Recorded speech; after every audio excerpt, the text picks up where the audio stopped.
আল্লাহ ডাক দিয়া কয়, ও পয়গম্বর, আপনি ওই তুর পাহাড়ে উঠেছিলেন আমার সাথে দেখা করার জন্য, আমি বলেছিলাম না দেখা করতে পারবেন না।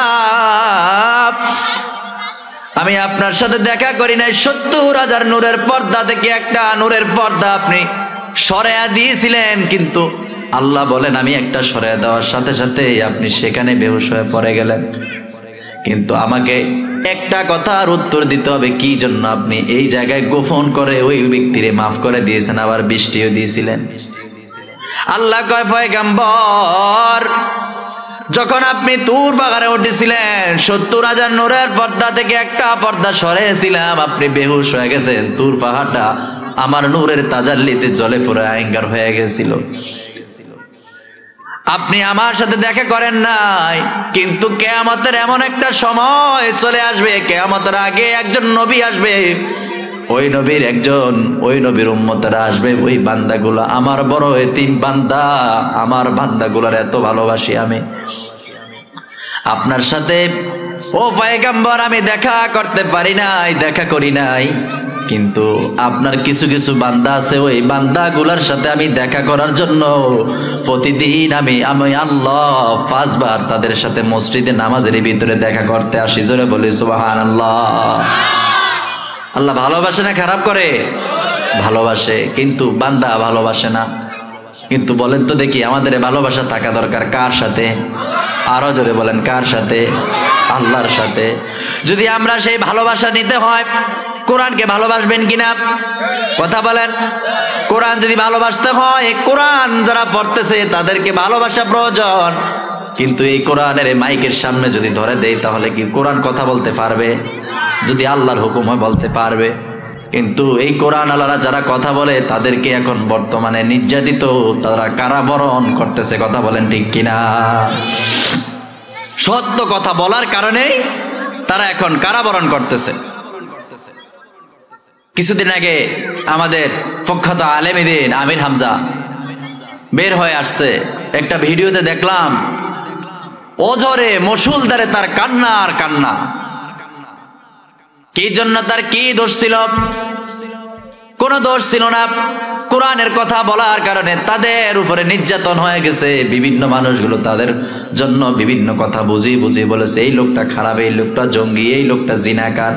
বলেন তো দেখি, একজন আলেমের পক্ষে এই সমস্ত কাজ করা সম্ভব নেই? সম্ভব না। কিন্তু কিছু কিছু সময় এরকম করে করে মানুষগুলো বেড়ায়। আসুন, এই কোরআন শুনবো, কোরআন মানবো, কোরআন জানবো। কথা বলেন ঠিক কিনা? রাজি আছেন তো? আসুন সম্মানিত ভাইরা আমার, আমি আপনাদের সম্মুখে কোরআনের যদি ভালোবাসতে পারেন, আমাদের সম্মান, মান, মাকাম, ইজ্জত কে বাড়িয়ে দিবেন? আরো জোরে বলেন। আমার কোনো দাম নাই, আমার এই মজলিসের ভিতরে বসার কোনো যোগ্যতা নাই, কিন্তু একটা কথাই, কোরআন পড়ার কারণে আল্লাহ তাআলা আমার ইজ্জত সম্মান বাড়িয়ে দিয়েছে। কে? আল্লাহ তাআলা রব্বুল আলামিন।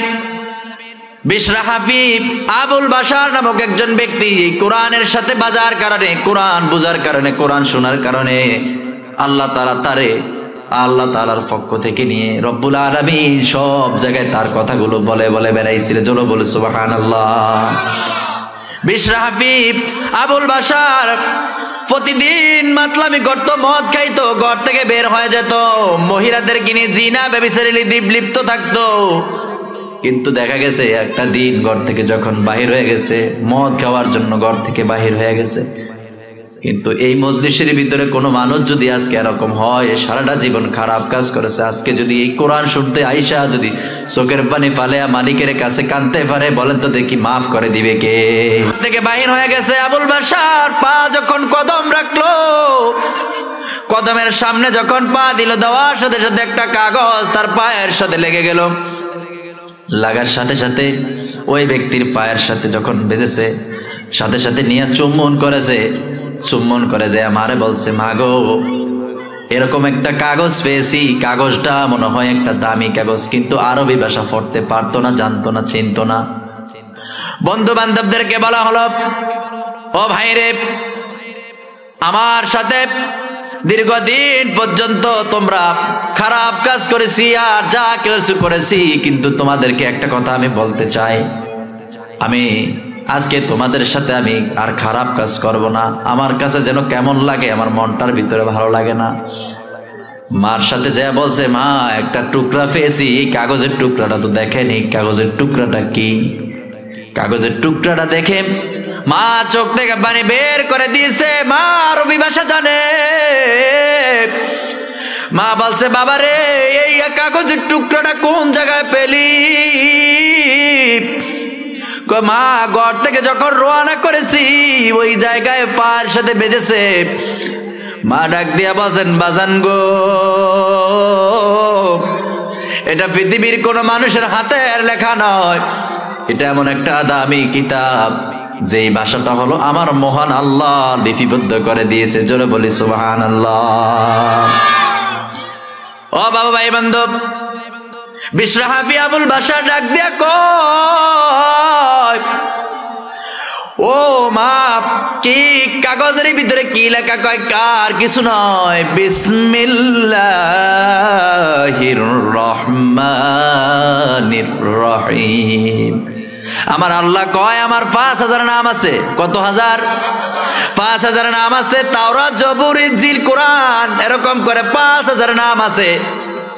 আমি 5000 নাম একত্রিত করে কোরআনের ভিতরে বিসমিল্লাহ 3টা শব্দ আমি বানিয়েছি। জোরে বলি সুবহানাল্লাহ। কোন ব্যক্তি যদি একই নয় ক্লাসের শহীদ, যদি কোনো মানুষ যদি বিসমিল্লাহির রহমানির রহিমের উপর আমল করতে পারে, আমার আল্লাহ বলেন তার আমল নামায় 5000 নাম জপলে যতটুকু সওয়াব হবে তার আমল নামায় এর থেকে দ্বিগুণ সওয়াব লিপিবদ্ধ করে দিবে। বিশ্বহাফি আবুল বাশার বলছেন, মা রে, যেহেতু আমার মালিকের ভাষা, মালিকের কালাম, এত দামি কিতাব, এই দামি কিতাবের মালিকের কথাটারে কেমনে ভাবে আমি সম্মান করব জানা নাই। কিন্তু মা, আমি সারাটা জীবন মদ খাইছি, যেই টাকাগুলো দিয়ে মদ খাইলাম, জিনা করলাম, মেয়েদের পিছনে আমি উড়াইলাম, ওই টাকাগুলো আমি উড়াবো না। ওই টাকাগুলো দিয়া এই কোরআনের জুজদান কেনার জন্য আমি টাকাগুলো ব্যয় করব। বাজারে চলে গেছে, যে কাটা কাপড়ের দোকানের ভিতরে খলিফাকে বলল, দর্জিকে বলল, ও ভাই, আমি এমন একটা কালামের সন্ধান পেয়েছি, এমন একটা কথার সন্ধান পেয়েছি, আমাকে তুমি কিছু কাপড় দাও, আমি কোরআনটা হেফাজত করব, ঢাকবো। আমার আল্লাহ তাআলা বলেন, তো দেখি এই ব্যবহারটা দেখতেছে কিনা, দেখে কিনা। আমার আল্লাহ তাআলা রাত্রের বেলা চলে গেছে, ঘরের ভিতরে যায় কোরআনের বই গিলাপটা বেচায়া কোন জায়গায় রাখবে দিশা পায় না। পার কাছে রাখলে বেয়াদবি হবে, মাথায় রাখলে কিভাবে সম্মান দিবে। আবুল বাশার ডাক দিয়া বলছেন, মাগো, আমি কেমনে এই মালিকের সম্মান করব আমার জানা নাই। আমার আল্লাহ রাত্রের বেলা যখন ঘুমিয়েছিল, আমার আল্লাহ ওই জামানার বড় একজন ওলি, ওই ওলির মাধ্যমে খবর জানিয়ে দিয়েছে, ও বিশ্বহাফি আবুল বাশার, আমি আল্লাহ তোরে এত ভালো জানি, এত সম্মান করেছি, তুই যত খারাপ কাজ করেছিলি আমার কাছে খারাপ বান্দা হয়ে গেছিলি। আমার কোরআনের সম্মান করার কারণে আমি আল্লাহ যত যত বিশেষ বিশেষ ব্যক্তিরা আছে, যত বড় বড় ফেরেশতারা আছে, ফেরেশতাদের সাথে তোর আলোচনাটা আজকে সারা রাত্র করেছি। জোরে বলি সুবহানাল্লাহ। ও দক্ষিণ কোরালিয়ার মানুষরা, যুবকদের উদ্যোগে মাহফিল হয়েছে, যে যুবকরা এই কোরআনের জন্য করেছে, বিসর্জন দিয়েছে, টাকা দিয়েছে, বলেন তো দেখি মাকাম বাড়িয়ে দিবে কে? আমরা যারা সম্পদ ব্যয় করেছি আমাদের মাকাম কে বাড়িয়ে দিবে? যেই আল্লাহ এখনো আছে। দুনিয়ার প্রাইম মিনিস্টারের কাছে যাবেন, প্রাইম মিনিস্টার একটা সিগনেচার দিবে, তার হাতে 50 কোটি টাকা লাগে, 50 লক্ষ টাকা লাগে, 1 কোটি টাকা লাগে একটা সিগনেচার দেওয়ার জন্য। এরকম নেয় কিনা বলেন? কথা বলেন না কেন, নেয় কিনা? দুনিয়ার প্রাইম মিনিস্টারের যদি একটা সিগনেচার, একটা কলমের দাগ, হাতের ছোঁয়া লাগার কারণে যদি 50 লক্ষ টাকা, 1 কোটি টাকা যদি দাম হয়, বলেন তো দেখি আমার যে আল্লাহ ওই প্রাইম মিনিস্টারের সৃষ্টি করেছে, ওই আল্লাহর কালামের দাম কি কম না বেশি? আরো জোরে বলেন, কম না বেশি? যদি আজকে এটা একিন দিয়া যদি বুঝতে পারি, আমার মালিক এই 30 পারা কালামুল্লাহ শরীফের উসিলা করিয়া আমার আল্লাহ মাফ করে দিয়ে জান্নাতের সৌচ্চ মাকাম দান করে দিবে। আসুন সম্মানিত ভাইরা আমার, মরতে তো একদিন হবেই, নাকি? মরা লাগবে না? কেউ কি দুনিয়াতে আমরা বাঁচতে পারবো? পারবো না। কত মানুষ গাড়ি অ্যাক্সিডেন্ট করে মারা যায়, যায় কিনা? যায়। কিন্তু আমরাও তো একদিন চলে যাইতে হবে, এই দুনিয়া ছেড়ে অন্ধকার কবরে চলে যাইতে হবে। আজকে তো আপনারা দেখছেন যানবাহন অ্যাক্সিডেন্ট হয়েছে নদী পথে, নৌপথে আসার সময় 18টা গাড়ি বোঝাই করা ছিল এই ফেরির উপরে। ওই মানুষগুলো আমার কার নাম জপছে বলেন তো দেখি? যখন মৃত্যুবরণ হবে ওই সময় আমার মালিকের নাম জপতে হবে। আমার আল্লাহ রাব্বুল আলামিন আজকে যে আয়াতে কারিমা তেলাওয়াত করেছি, আমার আল্লাহ রাব্বুল আলামিন বলেন, ওয়া ইয আখাযাল্লাহু মিসাকা বানি ইসরাঈলা ওয়া বা'আসনা মিনহুম 12 নাকিবা। এটা হলো বনি ইসরাইলের মুসা আলাইহিস সালাতু ওয়াস সালামের জামানায় একজন নবী ছিল, তার নাম পয়গম্বর মুসা আলাইহিস সালাতু ওয়াস সালাম। সেই সময় আল্লাহর সাথে 12 জন গোত্র থেকে 12 জন নকিব, এমপি, মন্ত্রী এরকম ধরেন নিয়া আল্লাহর সাথে দেখা করতে গিয়েছিল, আল্লাহর সাথে কথা বলবে। আল্লাহ রাব্বুল আলামিন বলেন, ওয়া ইয আখাযাল্লাহু মিসাকা বানি ইসরাঈলা ওয়া বা'আসনা মিনহুম 12 নাকিবা। 12 নাকিবা, নকিব এসেছিল আমার কাছে, কিন্তু আমি সে সময় মুসা পয়গম্বরকে বললাম, মুসা তাদের সাথে আমার দেখা হবে না, তোমাদের সাথে দেখা হবে না, কিন্তু যাও এখান থেকে চলে যাও। যদি তোমরা গ্রামে গিয়ে যদি তোমরা 4টা কাজ করতে পারো, 5টা কাজ যদি তোমরা আমার সামনে অঙ্গীকার করে যাইতে পারো, আমি আল্লাহ রাব্বুল আলামিন তাদের সাথে এবং তোমাদের সাথে আমি আল্লাহ দেখা করব। জোরে বলি সুবহানাল্লাহ। কয়টা কাজ? 5টা।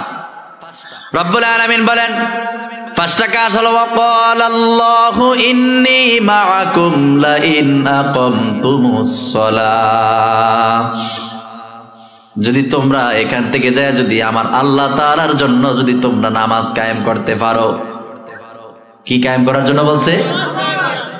কিছুদিন আগে বাংলাদেশের প্রধানমন্ত্রী সহকারে বিভিন্ন মানুষগুলো বাংলাদেশে শপথ গ্রহণ করেছে কিনা বলেন? আল্লাহ বলেন সূরা হজের ভিতরে রব্বুল আলামিন বলেন, আল্লাযীনা ইম্মাক্কান্নাহুম ফিল আরদি আকামুস সালাতা ওয়া আতাউস যাকাতা ওয়া আমারু বিল মা'রুফি ওয়া নাহাউ আনিল মুনকার। জোরে বলুন আল্লাহু আকবার। আমি যদি কোনো মুমিনের কাছে, যদি কোনো মুমিন রাষ্ট্রে, ইসলাম রাষ্ট্রে যদি কোনো মুমিনের আমি আল্লাহ তাআলা ক্ষমতা দান করি, ওই মানুষগুলো তখন 4 দফা কাজ বাস্তবায়ন করে। কয় দফা? আরো জোরে বলেন কয় দফা? 4 দফা। একটা হলো তারা সর্বপ্রথম সংসদে তারা নামাজের বিল পাস করবে। কিসের বিল? 2 নাম্বার যাকাতের বিল। 3 নাম্বার হলো সৎ কাজের আদেশ, অসৎ কাজের নিষেধ। কিন্তু আমরা যেই বাংলাদেশে থাকি সেই বাংলাদেশে নামাজ কায়েমের স্লোগান এখন আমরা দিতে পারি না। কথা বলেন ঠিক কিনা? তাহলে বলেন তো দেখি, আল্লাহর কথার অমান্য করতেছি নাকি?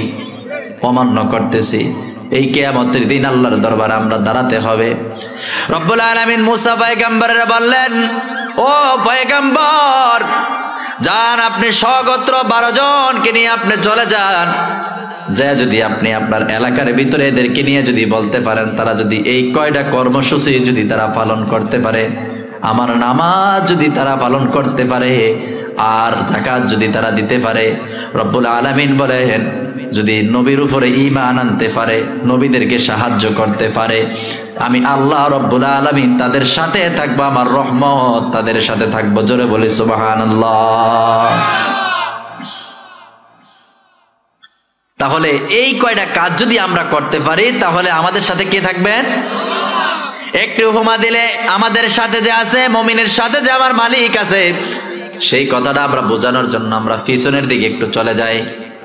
আমাদের নবী বিশ্ব নবী মুহাম্মদুর রাসূলুল্লাহ সাল্লাল্লাহু আলাইহি সাল্লাম, আপনারা সবাই ঘটনাটা আপনারা জানেন।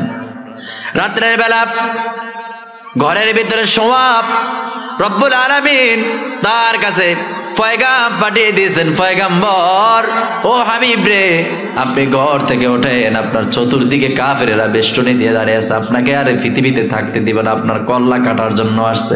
জোরে বলি নাউজুবিল্লাহ। মা নাই, বাবা নাই, দাদার কাছে বড় হয়েছিল, চাচারাও তার বিপক্ষে খেটেছিল। শুধু বলেন তো দেখি, কোরআনের কথা বলার কারণে কথা বলেন ঠিক কিনা? এখনো যদি কোনো মানুষ কোরআনের কথা বলে তাদের বিপক্ষে স্লোগান দেওয়ার মতো মানুষ আছে কিনা? তারা বলেন তো দেখি, মুসলমানের কাতারে না আবু জাহেলের কাতারে? আবু জাহেলের কাতারে থাকবে। আমরা তাদেরকে সতর্ক করার জন্য বলতেছি। নবীজি ডাক দিয়া বলছেন, আরে যেহেতু খবর আসছে, আমার চাচাতো ভাই আলীকে ডাক দিয়া, সেই সময় তার জামাতা ছিল না, আলীকে ডাক দিয়া বলছেন, আলী রে আসো, আমার জায়গায় তুমি শুয়ে থাকো। আর এই যে তবলা তবলা বাজা বাজা বিভিন্ন জায়গায় আমি বেঁধে বেঁধে রেখেছিলাম, এই তবলার উপরে প্রত্যেকের নাম আছে, কত টাকা আছে, স্বর্ণ মুদ্রা আছে, সব কিছু তোমরা দেখতে পাবা। পরের দিন চলে আসবে, কারণ হলো এই কাফেরেরা আমি নবীর এত আলামিন হিসাবে উপাধি দিয়েছে, আমার এত মহাব্বত করতো, তাদের ভাইদেরকে তার মারে তার বাবারে এত মহাব্বত করতো না। আমারে বিশ্বাস করার কারণে আমার কাছে স্বর্ণ মুদ্রা টাকা পয়সা নিয়ে সব আমার কাছে জমা করেছিল, জমা রেখেছিল। কিন্তু আগামীকালকে সকালবেলা যদি আমার কাছে আইসা যদি দেখে আমি নাই, তখন প্রত্যেকটা মানুষ বলবে মোহাম্মদ এলাকা থেকে পলায়ন করেছে আমার স্বর্ণ মুদ্রা নিয়া, আমানতের মাল গুনে নিয়া। ও ভাইরে, মুনাফিকের আলামত হলো তিনটা। কয়টা? এক নম্বরে হলো আমানত দিলে খেয়ানত করে। দেশের ভিতরে প্রধানমন্ত্রী যিনি থাকে তিনি আমানত। আমাদের 18 কোটি মানুষের কথা বলেন ঠিক কিনা? আমাদের 18 কোটি মানুষের উপরে যেই নির্যাতন আমাদের উপরে চলে, আমাদের আমানতের খেয়ানত চলে কিনা বলেন? যেই নবীর কাছে আমাদের আমানত থাকার কারণে নবীজি বলেছেন ইসলাম ধর্মের বড় অমঙ্গল হয়ে যাবে, আমার আগামীকাল বলবে আমানতের খেয়ানতকারী, আমার যা কিছু আমানত দিয়েছিল সব কিছু আমি এখন তোমার কাছে দিয়ে যাচ্ছি, আগামীকালকে তারা আসবে, সবাই রে সব কিছু তোমরা বুঝ দিয়ে দিবা। নবীদের আল্লাহ তাআলা জানিয়ে দিয়েছে, নবী আপনি ঘর থেকে বের হন, হাতের ভিতরে একটু বালু নেন, আপনি ঘর থেকে যখন বাহির হয়ে যাবেন সূরা ইয়াসিনের 1 থেকে 9 নং আয়াত পর্যন্ত আপনি তেলাওয়াত করবেন। ওয়াজআলনা মিন বাইনি আইদিহিম সাদ্দা ওয়া মিন খালফিহিম সাদ্দা। আপনি এগুলো নিয়ে যখন আপনি বালু কণাগুলোর ভিতরে যদি আপনি ফু দেন, আপনার পিছনের সামনে যা আছে সব জায়গায় বালুকণাগুলো আমি কাফেরদের চোখে দিয়ে দিব, আর কাফেরেরা চোখ গলতে থাকবে, আপনি মাঝখান দিয়ে এখান থেকে পলায়ন করে চলে যাইতে পারবেন। জোরে বলি সুবহানাল্লাহ। বলেন তো দেখি, রাখে আল্লাহ মারে কে? যদি আল্লাহ রাখে কেউ মারতে পারবে? মানুষের জেলখানায় নিলে বড় বড় মামুনুল হক, বড় বড় যারা সাকাত হোসেন রাজি, বড় বড় যারা জেল খেটেছে তাদের সম্মান কে বাড়িয়ে দিয়েছে? ইউসুফিও কারাগার, ইউসুফ নবীও জেল খাটতে হয়েছে, আবু হানিফাও জেল খাটতে হয়েছে কিনা বলেন? আমাদের উপরে এখনো নির্যাতন আসতেছে না? ওই ফিলিস্তিনের মুসলমানদের উপরে ইসলাম ধর্ম গ্রহণ করার কারণে তাদের উপরে কি নির্যাতন চলতেছে? শুধু বাইতুল আকসা ওই মসজিদ হেফাজত করার জন্য আজও পর্যন্ত হিসাবে আসছে প্রায় 30,000-এর মতো মানুষ মারা গেছে রে ভাই। একটাই কেন্দ্র, আল্লাহর ঘর বাইতুল আকসা যদি আমরা নিয়ন্ত্রণ না করতে পারি, তাহলে ইহুদিদের দাজ্জাল আসবে, ওই দাজ্জালদের প্রাণ কেন্দ্র গির্জা বানাবে, মন্দির বানাবে। জোরে বলি নাউজুবিল্লাহ। সেই মসজিদ রক্ষা করার কারণে তাদের 30,000-এর ওভার মানুষ মারা যাইতেছে। প্রতিদিন আমরা মসজিদের ভিতরে আমরা বসে বসে আমরা ওই মালিকের কাছে প্রার্থনা করব ফিলিস্তিনের মুসলমানদের জন্য। যারা ইউসুফীয় কারাগার, যেমন বড় বড় যত আল্লাহর ওলিরা ছিল, যত বড় বড় ইমামরা ছিল, সবাই জেলখানাতে গিয়ে তারা মৃত্যুবরণ করেছে। এরকম মৃত্যুবরণ করতে করতে বিভিন্ন মানুষগুলো, খুবাইবের মৃত্যু হয়েছিল, খুবাইবের যখন নিয়ে যাওয়া হয়েছে বলছে তোমারে ফাঁসির মঞ্চে দেওয়া হবে। কারাগার থেকে নিয়ে যাইবে, তার মার সামনে নিয়ে উপস্থিত করা হয়েছে। নিয়ে যাওয়ার পরে সেখানে বলেছিল আমাকে 2 রাকাত নামাজ পড়তে দাও, আমার মালিকের সাথে দেখা করার জন্য একটু আমি বেহুশ হয়ে গেছি, বেকুল হয়ে গেলাম। নামাজ পড়তে দিয়েছে, নামাজের পরবর্তীতে তারা নিয়ে ফাঁসির মঞ্চে নিয়ে যাবে। যখন তাকে শুলিতে চড়ানো হয়েছে তখন সেখানে বলেছিল, তুই যদি এখন ও খুবাইব তোরে যদি তোর জায়গায় যদি আমি এখন তোর নবী মুহাম্মাদের নিয়ে যদি আমি এখন তোর জায়গায় যদি শুলিতে চড়াতে পারতাম তাহলে অনেক আমার মনের আশাটা জ্বালানা মিটতো।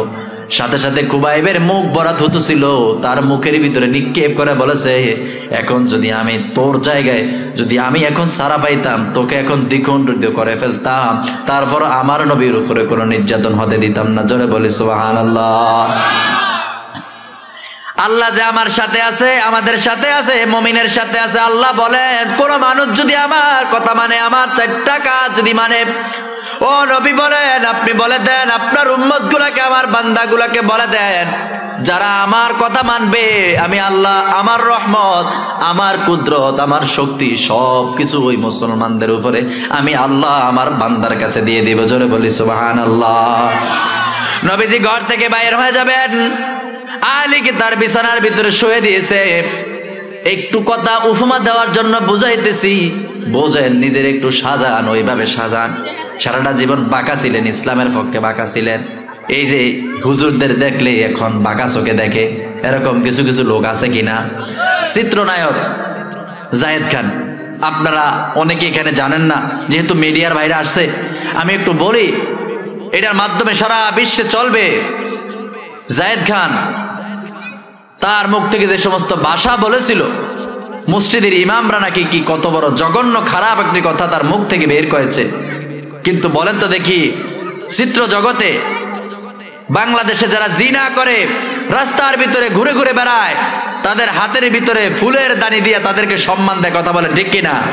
আর যারা কোরআনের কথা বলে বলে সারা দেশের ভিতরে বেড়ায়, তাদের হাতের ভিতরে হাত করা হ্যান্ডকাপ মানায়। এই হলো আমাদের বাংলাদেশের এখন বর্তমানের প্রেক্ষাপট, কথা বলেন ঠিক কিনা? কোরআনের কথা বলার কারণে তাদেরকে হ্যান্ডকাপ পরে কারাবরণ করতে হয়। আর বাংলার জমিনে যারা জিনা করে তাদেরকে নিয়ে নিয়ে এখন হাতের ভিতরে ফুলের দানি দিয়ে তাদেরকে বরণ করে তাদের দেশে দেশে ঘুরায়। এই জায়েদ খান তার জীবন ইতিহাস, এক সময় এই মেয়ের সাথে ওই মেয়ের সাথে বিভিন্ন জিনা ব্যভিচারে লিপ্ত থাকে। আর সেই জায়েদ খান বলতেছে আলেমরা নাকি খারাপ। আল্লাহর নবী ঘর থেকে যখন বাইর হয়ে গেলেন, নবীজি যখন রওনা করছেন সামনের দিকে, তখন কাফেরেরা চোখ দিকে কি করতেছে, হাত মুছতেছে। মধ্যে আল্লাহর নবী এখান থেকে বাইর হয়ে চলে গেছেন আবু বকরের বাড়িতে। বারবার আয়েশা বলতেছেন, ও মুহাম্মদ সাল্লাল্লাহু আলাইহি সাল্লাম দরজা খোলো। দরজাটা খোলে না, দরজাটা ভেঙে যখন ঘরের ভিতরে চলে গেছে। সিরাত ইবনে হিশামের ভিতরে ঘটনাটা আসছে। দরজা যখন খুললো, খোলার সাথে সাথে আলী রাদিয়াল্লাহু তাআলা আনহু তার চাদর মোড়া দিয়া সেখানে শুয়ে আছে, কথা বলে না, পরিচয় দেয় না। আলী রাদিয়াল্লাহু তাআলা আনহুকে বারবার বলছে, ওই তোমার যে চাদরটা আছে চাদরটা খোলো, চাদরটা সরাও। চাদর সরায় না, কিন্তু কি জন্য সরায় না বাবা ভাই বন্ধুরে? আলী বলছে, যতক্ষণ পর্যন্ত আমি আলী আমার পরিচয় না দিব, কথাটা একটু ভালো করে খেয়াল করেন, যতক্ষণ পর্যন্ত আমি আলী আমার পরিচয় না দিব ততক্ষণ পর্যন্ত তো আমারে মুহাম্মদ মনে করে, নবী মনে করে, আমার ঘরের ভিতরে আমার চাদরটা টানাটানি করবে। এরকমই তো কথা নাকি? যতক্ষণ পর্যন্ত আমার চাদর টানাটানি করবে, আমার নবী 2 কাক পথ মদিনার দিকে আগাইতে পারবে। কি চিন্তা চেতনা নিয়ে তারা ছিল। অনেক টানাটানি করে তার মুখ থেকে যখন চাদরটা সরিয়ে দিল, নবীর জন্য কিছু দিতে পারলাম না। যে নবী তায়েফের ময়দানে মাইর খাইলো, পাথর নিক্ষেপ করার কারণে তার গা থেকে রক্ত প্রবাহিত হয়ে দুনিয়ার জমিনে পড়েছে। নবী পরিচয় দিয়েছেন, ভাই গো আমার মা নাই, আমার বাবা নাই, কিন্তু এই জায়গায় আমি আসছি ইসলাম ধর্ম গ্রহণের দাওয়াত দেওয়ার জন্য, ইসলামের দাওয়াত দেওয়ার জন্য আসছি।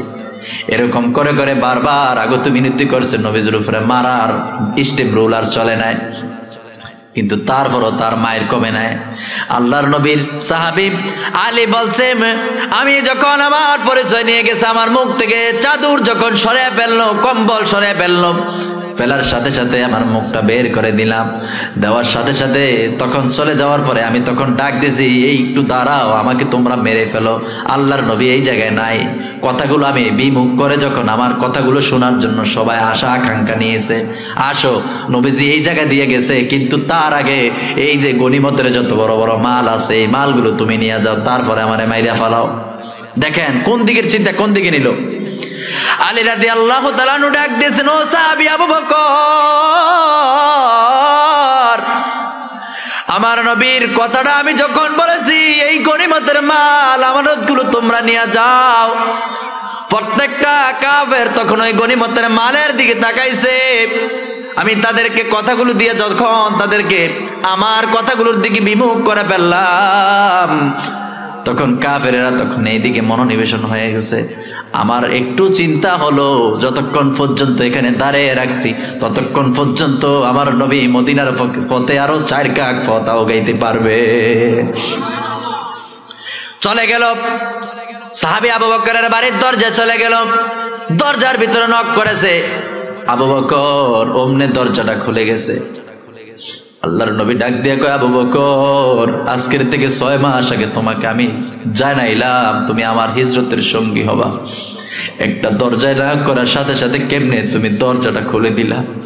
আবু বকর শিশু বাচ্চার মতো টেকটে কেঁদে উঠলো আর বলছেন, রাসূল গো,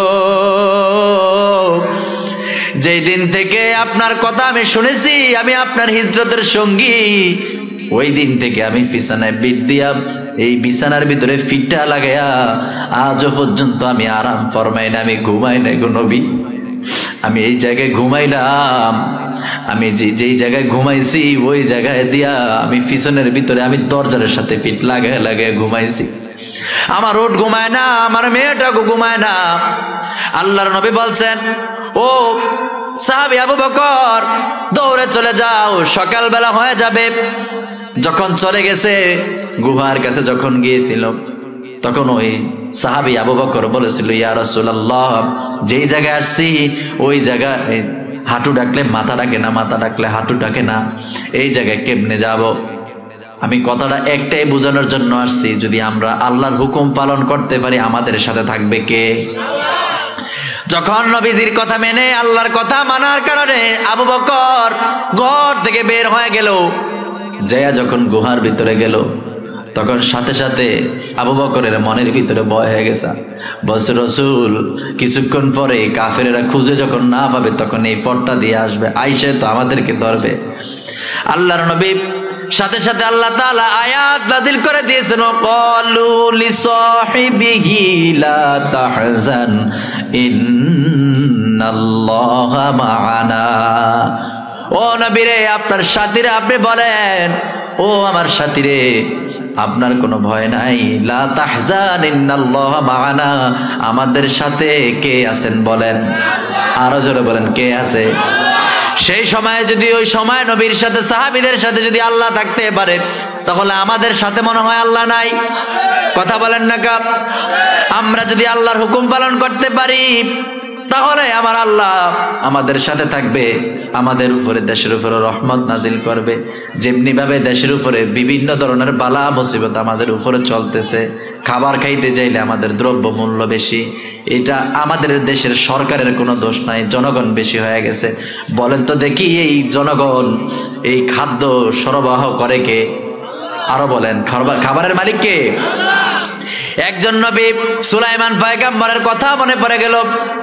সুলাইমান নবী একদিন আল্লাহর বলেছিল, রব্বুল আলামিন, আপনারে আমি একটা কথা বলতে চাই, যত মাখলুকাত আছে সবার কথা আমি জানি, আমার কথাও তারা জানে, কিন্তু এই খাবার আমি যেহেতু তাদের একজন নবী আমার যে সারা পৃথিবীর বাদশাহিত্ব দান করেছিল 4 জন মানুষের, তার মধ্যে সুলাইমান নবী একজন, জুলকারনাইন একজন। এই সুলাইমান নবী বলছে, আমি প্রত্যেকটা আমার সৃষ্টি যত আপনার সৃষ্টি আছে প্রত্যেকের আমি একবেলা খাবার খাওয়াবো। প্রথম বলেছিল 3 বেলা, কয় বেলা? আল্লাহ তাআলা বলছেন, পয়গম্বর, আপনি 3 বেলা খাবার খাওয়ানো লাগবে না, 1 বেলা খাবার খাওয়ান, দেখি আপনি পারেন কিনা। কয় ও গো আল্লাহ, আপনার সাথে আমার কথা হলো, আমি যতদিন পর্যন্ত পাক করব ততদিন পর্যন্ত আপনি আমার খাবারটা নষ্ট করতে পারবেন না। আল্লাহ কয় ঠিক আছে, তোমার খাবারটা আমি ভালো রাখবো। সুবহানাল্লাহ বলেন। মুরব্বীরা কয় এই খাবার পাইলো কই, খাবার খাইতে যাইবো, এরকম বইয়া বের হয়েছে অনেক মুরব্বীরা নাকি। খাবারটা 6 মাস পর্যন্ত পাক করছে। কয় মাস? বড় বড় 60,000 ডেকের ভিতরে রান্না হয়েছে। ঘটনার ভিতরে ইতিহাসের পাতা আসছে, সুলাইমান পয়গম্বর 6 মাস পর্যন্ত পাক রান্না শেষ হওয়ার পরে যখন খাবারগুলো মানুষের খাওয়াবে, ওই দিন আল্লাহর কাছে একটা তিমি মাছ যা বলছিল, রব্বুল আলামিন পেটে বড় ক্ষুধা, আপনি আমাকে একটু খাবার দেন। আল্লাহ ডাক দিয়ে কয় মাছ যা, আমার পয়গম্বর সুলাইমানের বাড়ির দাওয়াত দিয়েছে, আজকে দুপুরের খাবার তার বাড়ির ভিতরে। মাছ চলে আসছে, আসার পরে বলল আমি খাবার খাবো। নবীজি একটু ব্যস্ততা ছিলেন। পয়গম্বর সুলাইমান আলাইহিস সালাম ঘর থেকে যে বলছে তারে খাবার দাও, খাবার দিতে দিতে সব শেষ করে দিয়েছে। মাছটা হা করে বসে আছে। সুবহানাল্লাহ বলবেন না? জিজ্ঞাসা করছে, ও পয়গম্বর বাদশাহ, ও সুলাইমান পয়গম্বর, খাবার কোথায়? খাবার তো শেষ হয়ে গেছে। কই কি কও? কই একটা মাছ সব খাবার খেয়ে ফেলেছে। কয় এরকম ব্যাক করলে মাছ কোন জায়গা থেকে আসছে, আকল জ্ঞান কি নাই? কয় না, ওই মাছটা এখনো হা করে আসছে, এখান থেকে যায় না। নবীজি কয় হাঁটো যাই দেখি কোন মাছটা। যে জিজ্ঞাসা করছে, ও মাছ রে, তোমার কি জ্ঞান নাই, আকল জ্ঞান কিছুই কি নাই? এত মানুষ খাবার খাইতে আসছে কিন্তু তুমি একবারে সব খাবার খেয়ে ফেলছো। মাছের জাবান থেকে বলছে, পয়গম্বর বাদশাহী তো দান করেছে, আমার আল্লাহ খাবার কেন খাওয়াইতেন বলেছিলেন।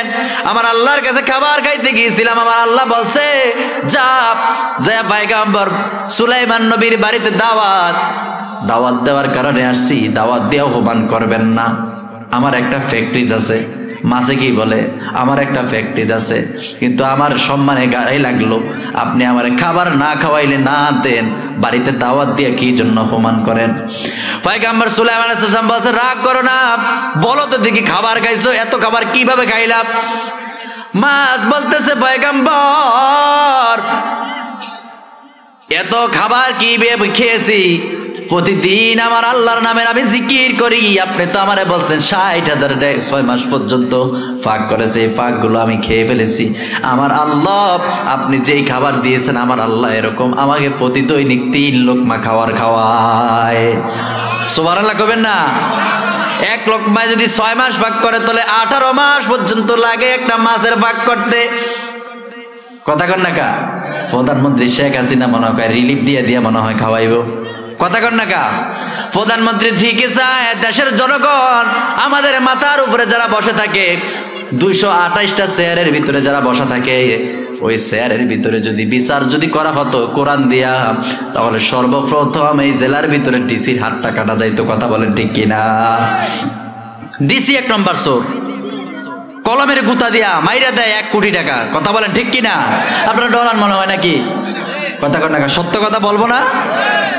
তারপরে নিচের দিকে যারা আসে বাইদা ভাই, একজনের পর আরেকজন আসতেছে, খাইতে খাইতে জনগণের কাছে আসে। যা একজন অফিসার আমারে বলল 4,500 টাকা করে সমাজ সেবা অফিস থেকে দেয়, কিন্তু জনগণের কাছে 1800 টাকা পৌঁছে। কয় হুজুর কিভাবে যায়? কইতে পারেন? কয় যখন ঢুকে ওই ফান্ডে কাইটায় এত 1000 টাকা নিয়ে যায়। কল্যাণ, সব দেশে কল্যাণ। ও বাবা ভাই বন্ধুরে, কোন কল্যাণ আসতে পারবে না। আমার আল্লাহ কয়, وقال الله إني معكم لئن أقمتم الصلاة وآتيتم الزكاة। কোন মানুষ যদি আমার 5টা কাজ যদি করতে পারে, আমি আল্লাহ তাআলা আমার রহমত এবং বরকত যা কিছু আছে সব আমি বান্দার জন্য দিয়ে দেব।